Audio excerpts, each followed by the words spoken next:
श्रीराममङ्गलशासनं स्तोत्रम्। मङ्गलं कौशलेन्द्राय महनीय गुणाब्धये चक्रवर्ती तनूजाय सार्वभौमाय मङ्गलम्। वेदवेदान्तवेद्याय मेघश्यामलमूर्तये पुंसां रूपाय पुण्यश्लोकाय मङ्गलम्।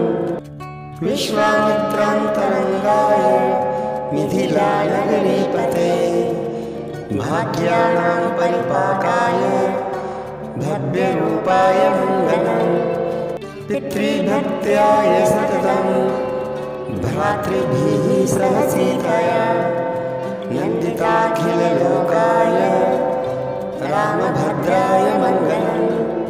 त्यक्तसाकेतवासाय चित्रकूटविहारिणे सेव्याय सर्वयोनिनां धीरोदयाय मङ्गलम्।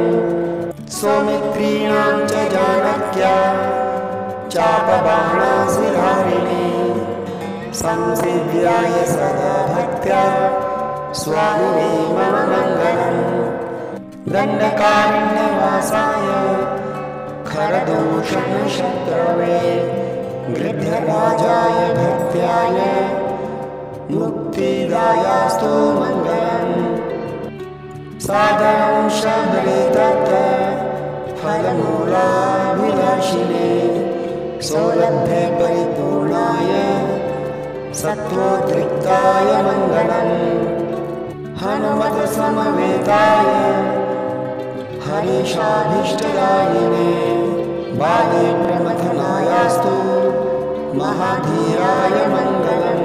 श्रीमते रघुवीराय सेतुल्लङ्घितसिन्धवे जितराक्षसराजाय रणधीराय मङ्गलम्। विभीषणकृते प्रीतया लङ्काभीष्टप्रदायिने सर्वलोकशरण्याय श्रीराघवाय मङ्गलम्। आसाद्य नगरीं दिव्या महीषिक्ताय सीतया राजाधिराजराजाय रामभद्राय मङ्गलम्।